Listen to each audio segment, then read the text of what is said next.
Welcome to the Eco Scientist podcast, where we talk about sustainability and climate science, as well as how it's possible to create a better future for our planet and how you can be a part of that. We're talking about change, standing up for what we believe in, how to communicate science more effectively, career tips, and absolutely everything in between. My name is Amalia Valley, and I am your host.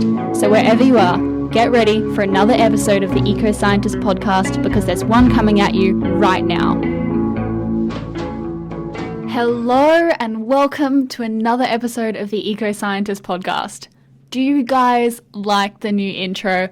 I love the new intro. If you do like the new introduction, jump onto the Eco Scientist Instagram page and let me know, because I love having your feedback. And there is a new Instagram page, so if you're not following it already, it's at Eco Scientist Podcast, and I'll be sharing all of the podcast information on there from now on, so make sure you're following that one and not just my personal account, because I won't be doing updates on my personal account anymore. And speaking of new things, we've also got a new recording space, so some good sound quality is finally happening. Let me know if you notice a difference in the sound on your end, guys, because again, your feedback really does mean a lot to me. I also have a Patreon now, which is linked in the show notes below, but if you want to know more about that and what's on offer, you're going to have to wait until the end of the episode, because it's time to get into today's topic. So today we're talking about some of the reasons why our politicians aren't fighting climate change as much as you think they should be, why people are not voting for the good guys as well. We're going to be talking about girls being less educated than boys, and where on earth do we find hope for a better future. But before I can answer all of that, we're going to have to take it way back to when I first started asking myself these questions. So, when I was a young... Oh, Disney might get that taken down if I sing it. When I was a child... Oh, it's just not the same. Anyway, when I was a child, I remember thinking that adults knew everything that there was to know about the entire universe and the planet and just everything. And I wholeheartedly believed that within the mind of every single adult on Earth, that there was a capacity to store an eternity of information, and that all of the questions I had about life would be answered for me once I reached adulthood. I assumed that as a species, we knew everything, and that one day I would know everything too. I could never have imagined the extent of information that we still have to learn until I asked a question in my Year 11 chemistry class. And I remember my teacher responded with, "Nobody knows the answer to that question, Amalia." And I asked her another, and she said, "No one knows the answer to that question either." And then another, and another, until I'd asked her 5 questions that neither she or no one else on this planet could answer yet. And my mind was literally blown, like meme level blown. And I walked around for the rest of the day, totally spaced out, questioning existence and the concept of life itself. But it got me thinking, how much do we really know? But also, how much does an average adult know? How much does an individual person know? And how many people are in positions of power making decisions on very serious topics that maybe they don't know everything about? Does anyone know everything there is to know about a single topic anyway? Turns out I was a very intense teenager. But as it also turns out, these questions are still so important to me today. And I've realized now that there are thousands of people in powerful positions all over the world who make decisions on topics that they really don't know much about, and they definitely don't know everything about. Now, while we can't expect these people to know everything there is to know, can't we hope that when a politician signs off on the latest climate change mitigation policy, that they actually understand the science behind the document that they may be signing? Well, as it turns out, this is often not the case. And even in my day-to-day life, I found myself in conversations with people who have no idea how As it turns out, this is often not the case, and even in my day-to-day life, I've found myself in many conversations with people who have no idea how intricately beautiful and fragile the world around them is. However, in most cases, this is at no fault of their own.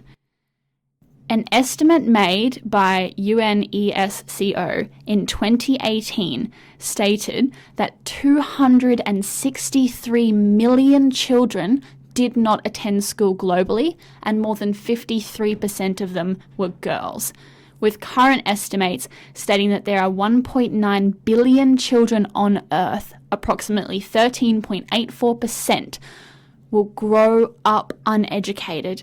So 13.84% of all children will grow up uneducated. However, those figures only account for those that attend school and doesn't account for dropout rates, people who do or don't pass classes, the quality of the education, or the classes that they take in the first place. And it's interesting to think that these numbers are barely an improvement on figures from previous generations. As a result, it's no wonder that there are so many people ignorant to topics such as climate change, or to the notion that science isn't just men in lab coats pouring liquids from one conical flask to another. In addition to that, and those absolutely astounding figures, a politician, educated people, and people in power are not necessarily required to complete science courses throughout their university education or throughout high school, and they are not required legally to have an understanding of every topic that their policies may cover. And I always thought this was really, really strange. But if you're a 55-year-old politician with 100 tasks on your plate, completing a course in science in order to understand the mechanics of climate change is not something that will seem doable, and the same goes for many situations. In addition to this, people trained in trades or the arts or any field outside of STEM do not have access to scientific information as readily as those of us within the fields of STEM do.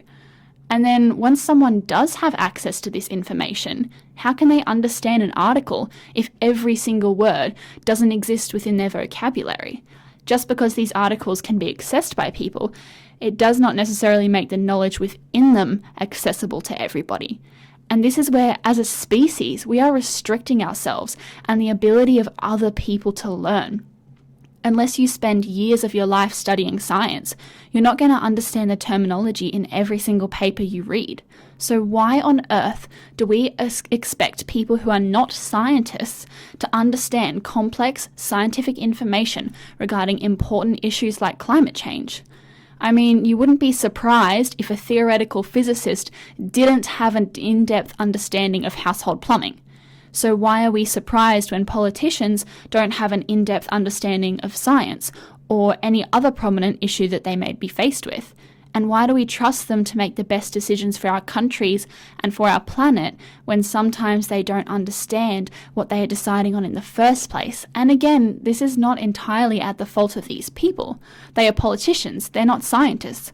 So why should we be expecting scientific understanding from them?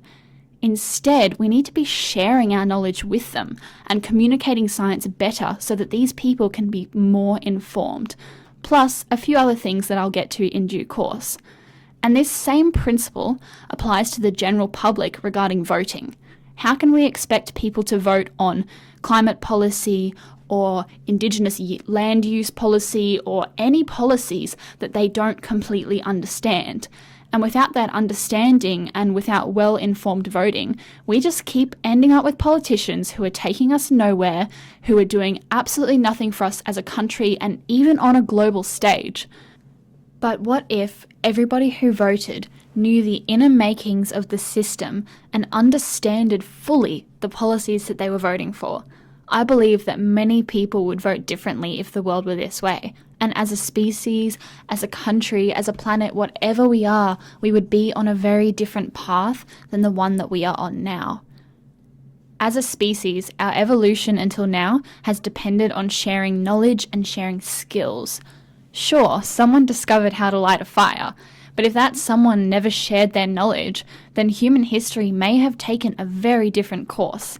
Do you know how to light a fire successfully without a match or an electric lighter?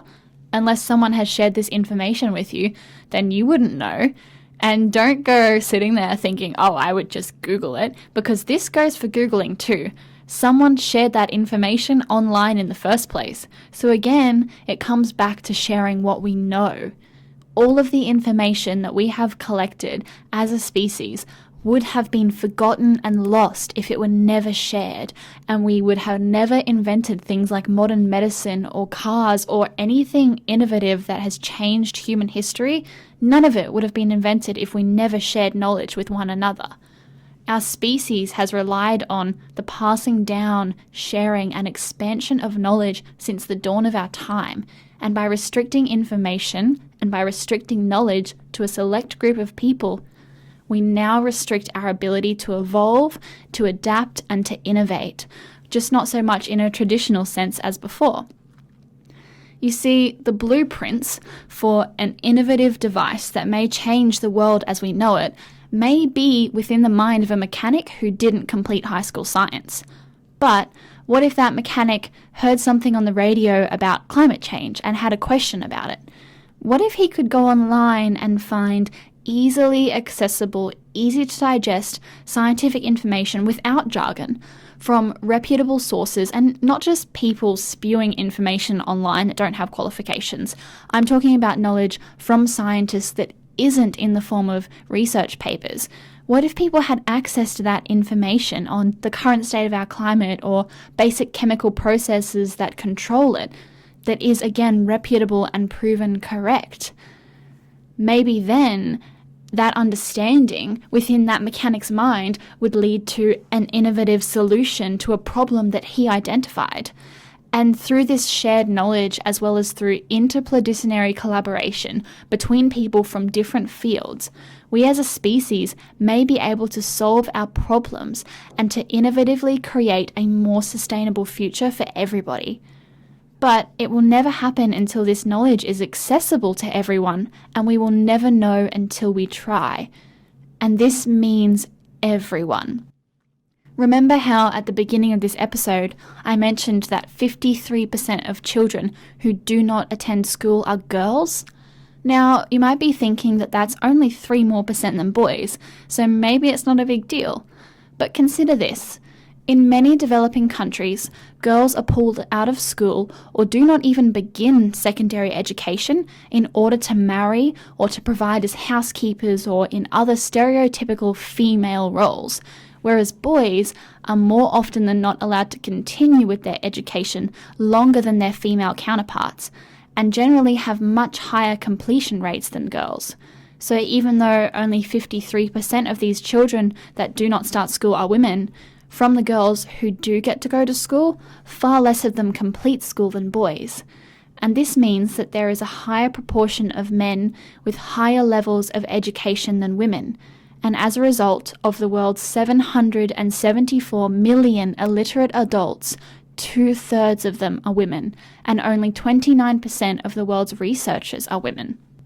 In one of my favourite books right now, which is called Drawdown, the most comprehensive plan ever proposed to reverse global warming, which has been edited by Paul Hawken, in this book they've identified that educating girls is one of the most important strategies that we have to reverse global warming. One of the most important strategies is to educate girls.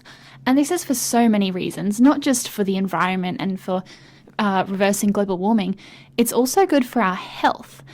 A child born to a mother who can read is actually 50% more likely to survive past the age of 5, and each year of a mother's schooling reduces the probability of infant death by 5 to 10%.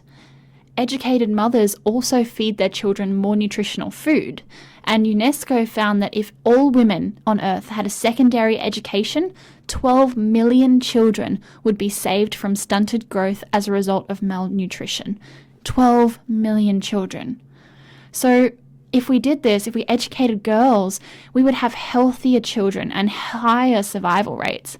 But this doesn't necessarily mean that our population will continue to grow, because educated women also have less children. In sub-Saharan Africa, for example, women with no education have on average 6.7 births. That's almost 7 children each. If these women have a primary school education, this figure falls to 5.8 births. And if these women have a secondary education, the figure is halved, down to just 3.9 births on average. Based on this trend, we can assume that if these women attend university, that this figure would drop again, because the more educated a woman is, the less children she has. So this continues to free up many resources that are resulting of our overpopulation, which in turn is great for the environment. So just by educating girls, we have less children using less resources, and the children that do get born into this world are going to be healthier and they're going to survive for longer. Educating girls is also great for our economy. An educated female population increases a country's productivity and fuels economic growth. And some countries lose more than $1 billion a year by failing to educate the girls on the same level as they educate boys. Educated women also find work a lot easier than those who are uneducated. For example, in Brazil, only 37% of women with less than a primary school education are working. However, 60% of women with secondary educations work. And you don't have to worry about these women stealing your jobs or about this reducing job availability, because remember, if these women are educated, they're also having less children. And that means that there are less people competing for the same jobs in the first place. And also consider this. What if there is an 11-year-old girl out there who has the brains to invent time travel, but her parents pull her out of school to get married or take care of her siblings, which happens all of the time in developing countries? Well, folks, we just missed out on time travel because that girl is now 17 and she's changing the nappies of her 4th child. That is why it's important for us, for our future, for knowledge to have accessibility to education. And this is why making sure young girls and women have access to education is one of our biggest hopes for the future. So if we take it back to the start, we have two very different issues here. One where educated people and people with access to education are making decisions on topics that they're not educated about. And then we have people who do not have access at all, who do not get a choice in education. But in both of these issues, access to information is the primary problem. But how do we tackle it? Well, there's a few things that we can do on both ends of the scale. When it comes to educating women, we need more initiatives and more funding that can provide education to people in developing countries at a foundational level. But here's the catch. We need politicians who are educated about this issue in the first place and who understand the benefits of solving it in order to implement policies and support initiatives and direct funding to the issue. So again, we have this huge merry-go-round of a lack of education on both ends of the spectrum. So unfortunately, we need to start off with the big guys. As scientists, we need to change the way that we communicate this information so that everyday people who vote for politicians understand what they're voting for, and so that the politicians who are voted in, the big guys, actually know what they're talking about. And then, and only then, will things change. If we change the way that we communicate climate science or any science, then politicians might make better decisions about sustainability policies. And if politicians knew the statistics regarding women's educations and how it could help every sector of the economy, freeing up money from the health sector, freeing up resources from overpopulation, etc., then maybe they would put more time, more energy, and more money into educational initiatives that strive towards these goals. So, if we as voters are educated, then we will elect educated politicians who will work on policies that create positive changes and help educate others. And this cycle just goes on and on and on forever until one day we're going to reach this happy dreamland where everyone on Earth is living sustainably and happily, and we don't have to argue about resources like mines anymore. Or something like that, who knows. But to do that, again, we need to change the way we communicate science. You can write a scientific paper, but if only your scientist peers understand what you're talking about, then it is very likely that no change is going to come of the information that you have published. But if scientists create documentaries or write books or fact sheets or informational websites, YouTube videos, or literally any other media apart from just scientific papers, then this information may just reach a wider audience, and as a result, we will see so much more change. And we're starting to see things like this happen with documentaries like the 2040 documentary. We also have public figures like David Attenborough, the legacy of Steve Irwin and his message of conservation, and so many more people like this. But it needs to happen more, and it needs to happen faster, because usually when a scientific paper is published, because of the lengthy publication process, the information in that paper is already a year or more old by the time anyone reads it. And we need people doing this across all fields, not just conservation like we're seeing, but across sustainability and climate science and in everything. People talk about engineering, talk about technology, talk about nutrition. We need to be communicating better, and we need to be communicating more. And our economy, our climate, and our society is fast moving and evolving faster and faster, so we need information that is shared faster as well. We need informative, quick, and easy to digest scientific information that is readily available for voters and for politicians, so that people can be more informed before they make a decision that may just affect an entire country, or in some cases the entire planet. And then, and only then, will we have more initiatives and more funding to bring higher levels of education to people in developing countries. And then once the ball is rolling, it doesn't stop, and things will just continue to get better from there. And that is why equal global access to information is our best hope for the future. But with any problem and with any solution, we have to start somewhere. And that somewhere is you. If you're listening to this podcast, you probably have access to the internet and a fairly open mind. So please educate yourself. Watch documentaries. Find out how things work. Find out who and what you're actually voting for, and understand why you want to vote for that person before your next election, so that you can vote for people who will inspire change to get this ball rolling a little faster. You can find out about solutions by watching the 2040 documentary, which is my current favourite documentary. And when I watched it, it was the first time I felt hopeful for our future in so long. And I definitely recommend that to anybody. You can also find so much information online now through TED Talks and fact sheets and other documentaries, and I'll link sources for all of those statistics I've mentioned for this episode, as well as some of my favourite documentaries and other educational resources in the show notes below. You can also find heaps of resources on the EcoScientist website, which is also linked in the show notes. Other things you can do involve volunteering your time to raise awareness on these issues.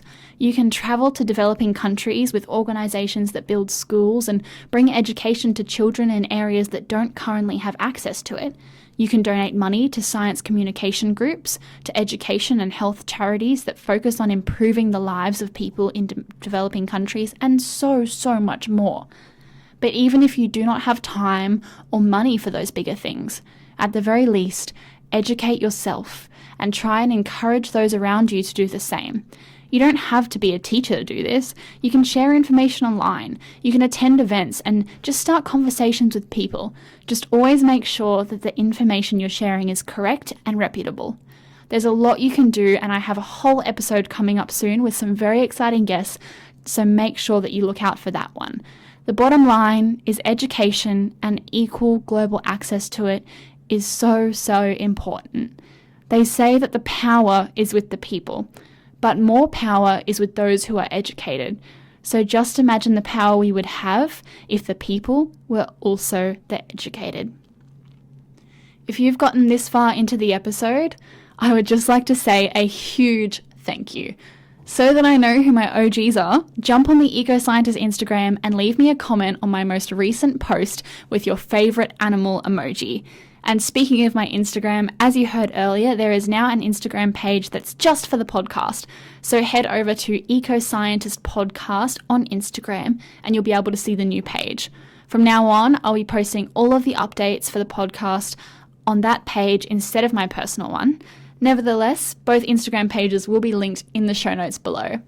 And just a quick reminder, if you would like to have access to exclusive behind-the-scenes content and information, and if you would love to hear more episodes like this one, you can support the podcast by heading to the EcoScientist Patreon page at www.patreon.com/ecoscientist.